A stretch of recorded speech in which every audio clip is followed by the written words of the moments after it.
Good morning, good afternoon, and good evening. This is We Are the One, Lincolnshire FA's official grassroots football podcast, where we speak to the amazing people who make football happen in our community.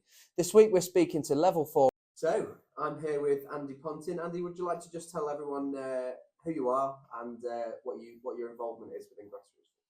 Yeah, sure. Andy Pontin. I'm currently a Level 4 Specialist Assistant Referee. I've been refereeing for 19 years now. Plenty of experience, plenty of stories to tell.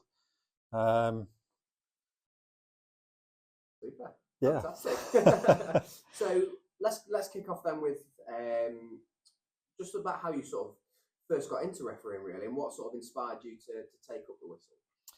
Well, I was a player myself in local football for about 18 years, since I was about 15 or 16. Never really thought about going into refereeing, but Saturdays and Sundays kind of weren't the same when I got to the stage when I was hanging my boots up or thinking about hanging my boots up. So it was how can I stay involved, give something back? And then somebody mentioned refereeing as an option. I dismissed it at first, thinking no way am I going to be a referee. But then I looked into it, went along to the course, ended up passing. And the rest is history, really. I'm really pleased I took that route. I actually believe over the years that I should have taken that route a lot earlier, because I was never good at football. I just loved being involved in it, and that social aspect and kind of pressure on your body, but trying to keep fit and all that kind of thing. So. Yeah, I really think that if I'd have started refereeing a lot earlier than I did, because I was 33, I believe, at the time, I might have got probably a lot further. But I'm more than happy at the level that I'm at the moment. If I get promotion, all well and good.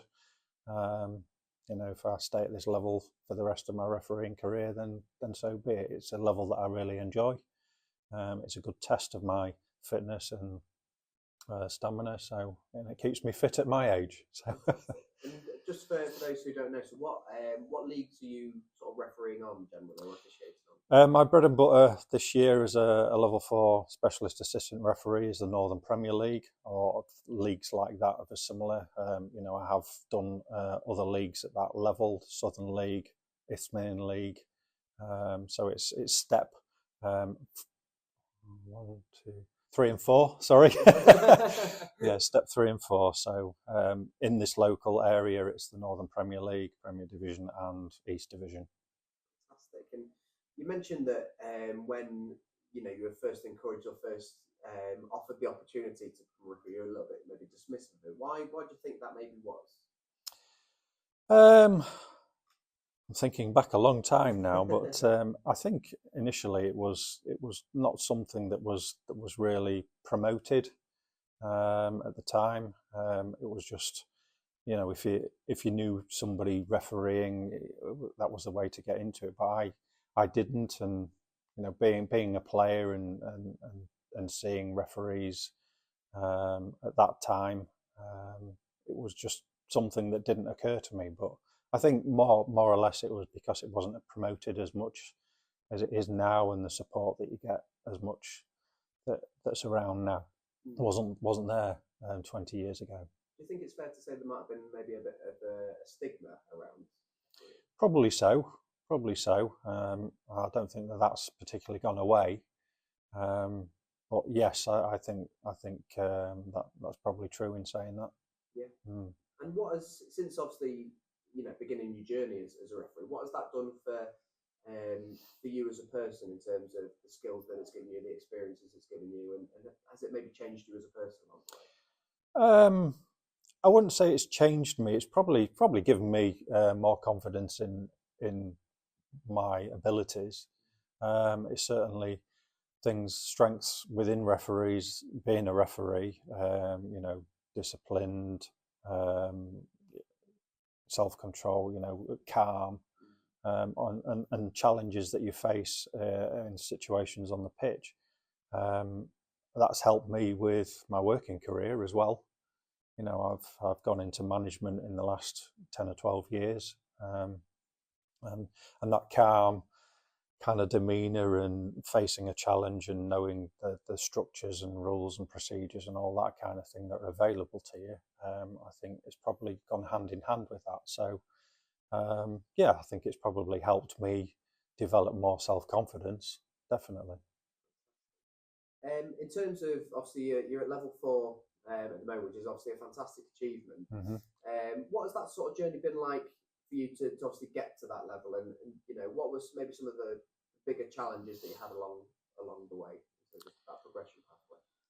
I think some of the biggest challenges were in the early days of my refereeing career, starting out, because there's certainly been a lot more change now. Like I've mentioned, support and encouragement to become referees now. There's a lot more in place to nurture and to train and develop new referees than there was 20 years ago.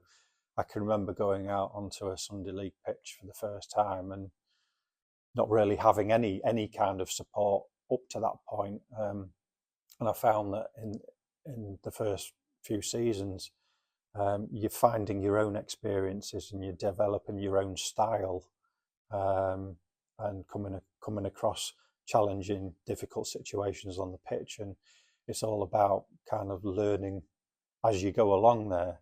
Whereas I think now there's a lot more support from the Lincolnshire FA, from coaching and mentor schemes, local RAs that weren't promoted as well as they are now. So I think my challenges came in the early days, just trying to get a grip of the refereeing skills and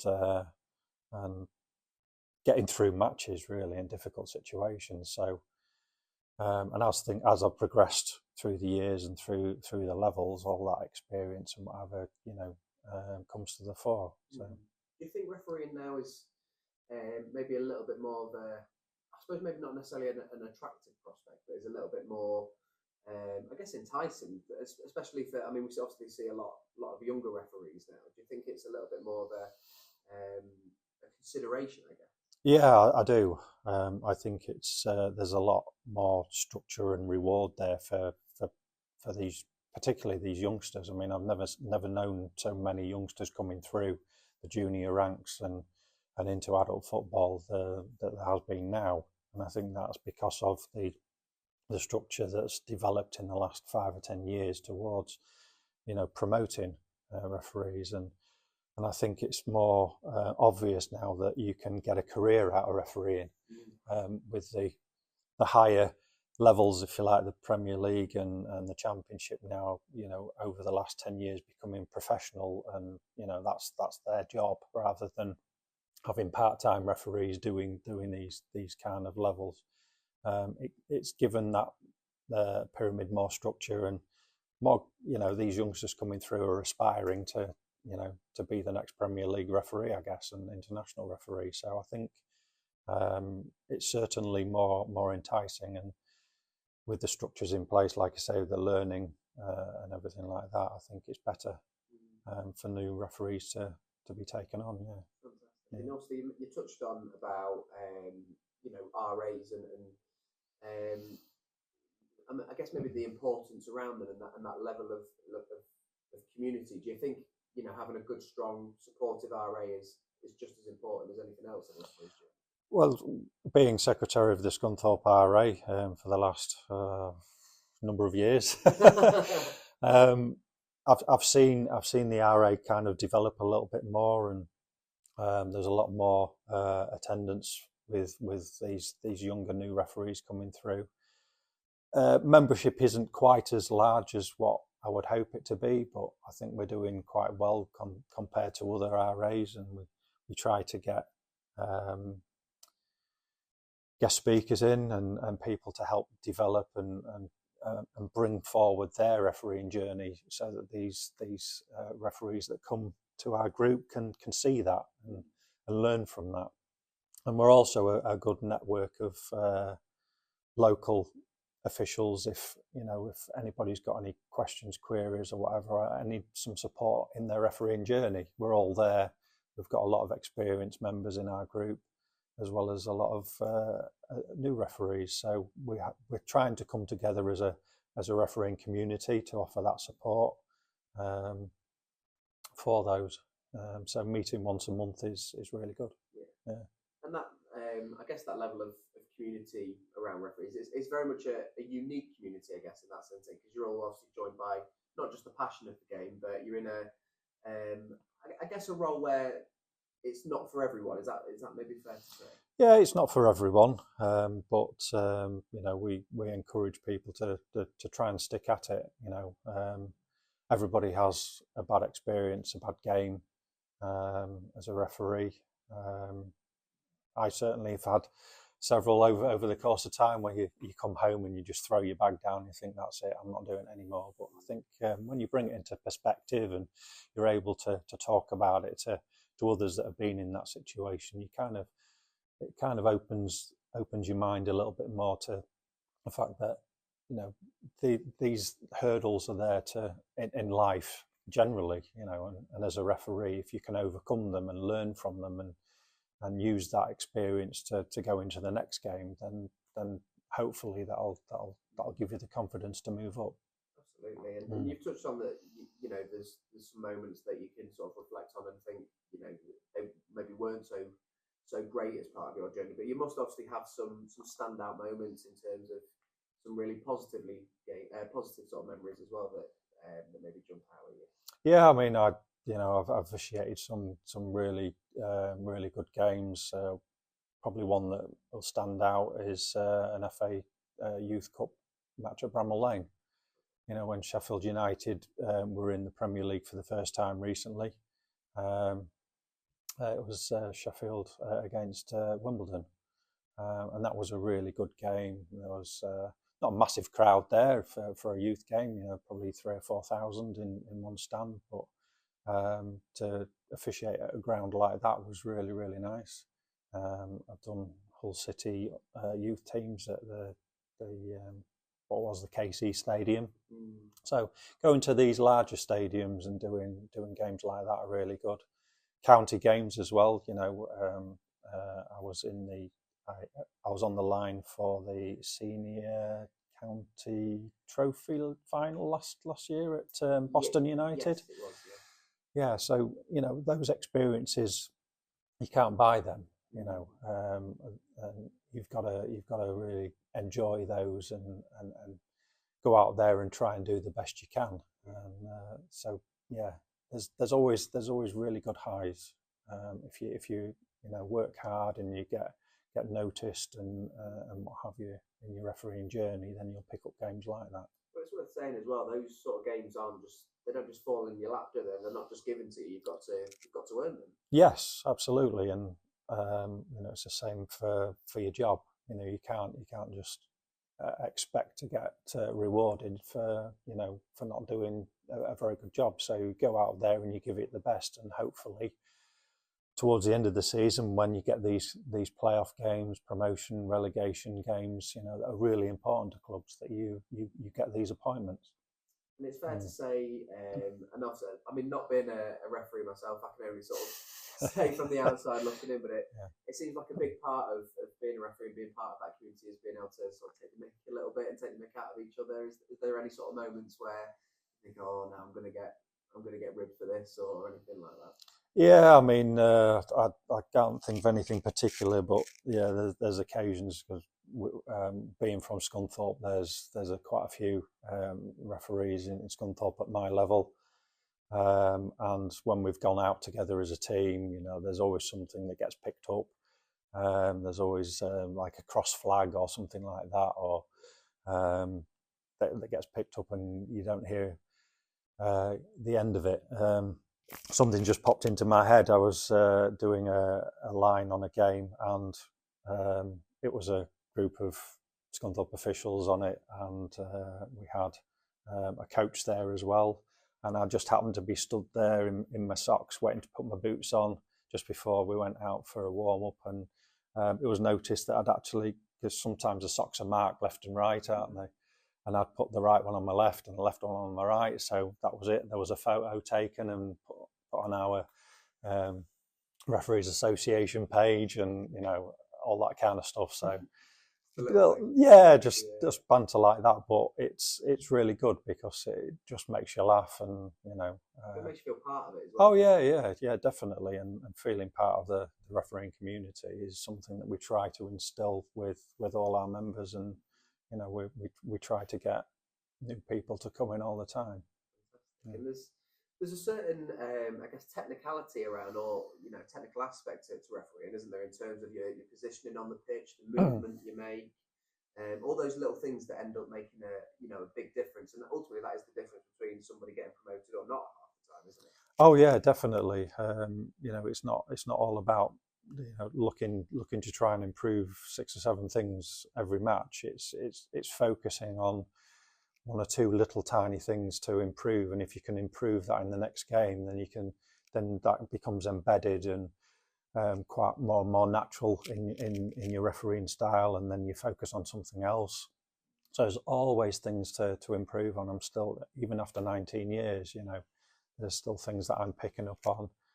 There's questions I ask the level 3 referees that I go out with. Oh, that happened on, there was that incident on the pitch. What was you talking to the captains about? How did you deal with that? So I'm always looking to try and get some, because you're never taught what to say on the football pitch as a referee. You're never taught, how to deal with this situation, what to say in that situation. It's all self-learned, or from gleaning from other officials and their experiences. So I'm always asking questions, learning myself, even after 19 years. So do you think it's something that you maybe encourage, certainly like those younger referees who are just sort of developing and maybe starting out, is that just to be constantly asking questions of those who have maybe done it for a while, or at a high level, or whatever?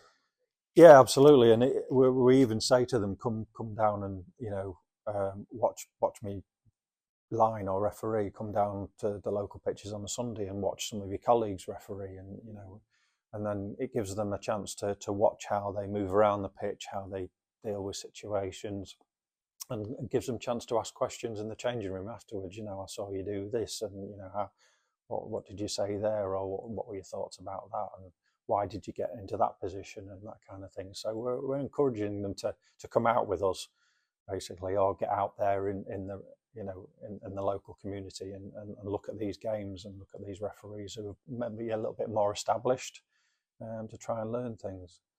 And we're also trying to put on training sessions during the close season as well. So I've tried to upskill a few people in the skill of assistant referee during the summer. New referees who are going to go on to the Lincolnshire League, for example, as linesmen, or assistant referees. I'm talking in old speak now, but just to give them a feel for the skills that they need to think about developing as an assistant referee. So just things like that, really. In terms of those sort of high pressure situations in football that do happen, especially I guess when maybe emotions are running high from players, coaches, whoever that might be, or people watching. How do you sort of handle those sort of situations? Well, I think my life experiences have helped me, but I think it's very important just to be calm. If you need to, just take a couple of steps back, watch what's going on, think about what's caused it, how you're going to deal with that as everything is going wrong around you, kind of thing. When you have these mass confrontations, for example, it's staying focused on what the initial incident was, who the 2 instigators were, making sure you've got those, and just taking a calm approach to everything. You'll have players coming at you from left, right and centre. It's just exuding that calmness and that confidence that you're in control, I think, is really important. And then conferring with your colleagues to make sure that you're getting the right decisions. But on the pitch, if you're a referee and you've got penalty awards to give, key match decisions like that, then it's about being in the right place at the right time. So working hard to get into a good position,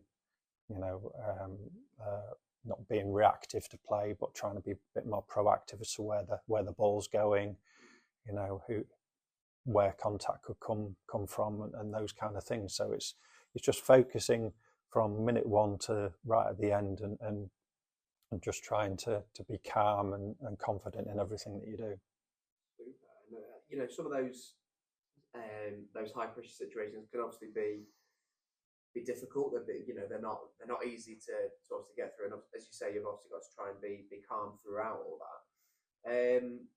There's obviously a certain, you know, there's pilots going on at the moment in certain areas of the country in terms of with body cams and things like that. Do you think grassroots football could benefit from, I guess, you know, a little bit more sort of those tech based? I guess it's not necessarily an officiating tool, but it's I guess the level of technology that is accessible. I think there is and there isn't. I think too much technology would probably take the human element away from the game, and I think that's an important part of the game. Where you're talking about things like VAR and what have you, obviously they've had quite a lot of teething problems in trying to define how much involvement that should be in, and I think they are getting there with it, and I think it's important for making important judgments. But I think body cams, it could be a good thing to a point, but I think there'd be far much more bleeping going on than than trying to understand what people are saying at times. But I think from a learning perspective, I think that'd be good, because if you've got a referee wearing a body cam in a high profile game, you can learn a lot from how they're communicating during that game, for making decisions, talking to their assistants and fourth official, talking to the players, and how they're dealing with situations. So I think from that element, I think it'd be very valuable. Whether that should be open to the public, I'm not quite so sure. I don't think that would benefit very much at all. I think it put referees more in the spotlight. So. Obviously, a lot of clubs use sort of video cameras and other things like that. Is that something that referees also use in terms of looking at your own game, looking at others' games? Because obviously that's something that I guess is already out there and is quite regularly used.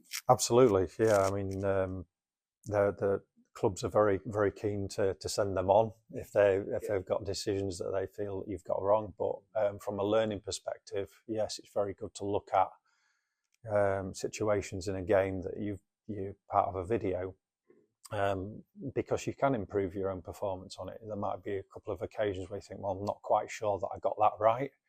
You can go back and have a look and then understand, maybe I was a bit out of position, or I wasn't quite far enough over, or yes, I did make a good decision there. It was just player reaction which made it feel like it wasn't. So there are a lot of uses in that, and it can give you some answers, maybe some that you might not like about your performance, but if it helps you to improve and helps you to think about those situations going forward and improve that and develop you, then why not? Yeah, absolutely. Yeah. Sort of moving on, I guess, a little bit now in terms of, you know, we've not necessarily touched on, I guess, the fitness side of things, but how important is that in refereeing? Because obviously you're constantly moving around. You're not stood still for 90 minutes, are you? I mean, obviously you've got to be constantly on the move and in the right position at the right times and stood in the right place. And you know, how important is that fitness? And what does your training routine, if there is one, for being match ready? Yeah, absolutely important. If you haven't got the fitness, you can't get into the position that you need to. You know, in a fast-moving game, if, for example, there's a fast counter-attack, you've got to be able to get yourself into a position to make important decisions. So a fitness regime is very important, and keeping yourself switched on mentally and physically is really important. As a referee, you know, you could be sprinting, then what next minute you're static because you're waiting for a goal kick to be taken or a throw in to be taken. But you have to be alert at all times to be able to put in those hard yards.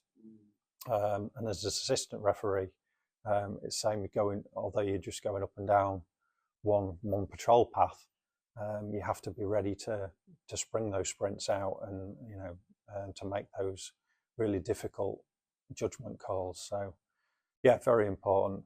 Myself, being in my early 50s now, it's very important that I continue to get out there and run and train regularly, because it's a lot harder to pick up if I don't. So I go out running 2 or 3 times a week. I intermix that with just straight running and interval training. Last night, for example, I was down at an athletics track in Scunthorpe doing some 100-metre sprints, doing a lot of those just as an interval session. So yeah, I've got to keep out there. I've got to keep plugging away to keep that fitness up.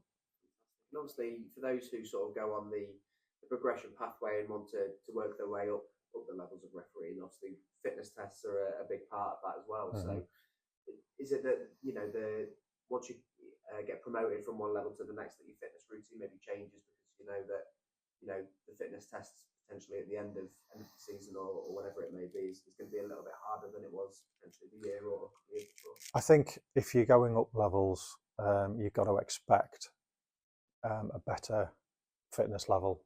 I'm not saying that the lower levels you can get away with a lower fitness, because I think it's important that you remain as fit as you can be, but the expectation as you go up each level gets higher and higher, and there's more focus on body mass index and all that kind of stuff the higher you get. So I think the expectations will go up. So yes, it is important that you train well, and not just save it for these fitness tests in the summer, because although it's something you need to pass to officiate at whatever level you're doing, I think you should be making sure that you're able to achieve those kind of fitness levels all year through. So summer is a very difficult time when it gets to close season and you feel like you want to have a rest.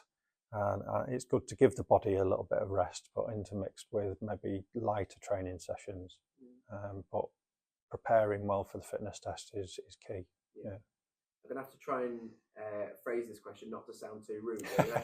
The longer you were refereeing, if you understand what I mean, is that fitness side of thing, I guess, harder to maintain, and that constant that level of training, I guess, is that harder to keep up with, or does it just become literally routine and it is what it is? Sort of? It does become a little bit routine because you know that you've got to get out there. I don't think the longer you referee, the harder it is. I think the older you get, the harder it is. In all fairness, I think when I was in my 20s and 30s, it was easy. Running was easy, whereas now it's a little bit harder. You're fighting against busy days at work. Sometimes, and this time of year when it's dark nights and cold, you get home and you really don't feel like you want to do it. So willpower has to be a little bit stronger, I think. But once you've got out there and done it, you do feel good. And let's say at my age, you have to keep batting away at it. Otherwise, if you take your foot off the pedal for too long, it'll take you a lot longer to try and get it back again. So, yeah. In terms of the mental health aspect around refereeing, obviously there are certain days where it will be harder than others, it's fair to say. How do you sort of manage that? And I realise that's quite a personal question to ask, but obviously there will be lots of young referees starting out who maybe will be struggling more than others, and will need that support network. How important do you think that is, and how important do you think it is to look after your own mental health, especially in that sort of position as well? If you get what?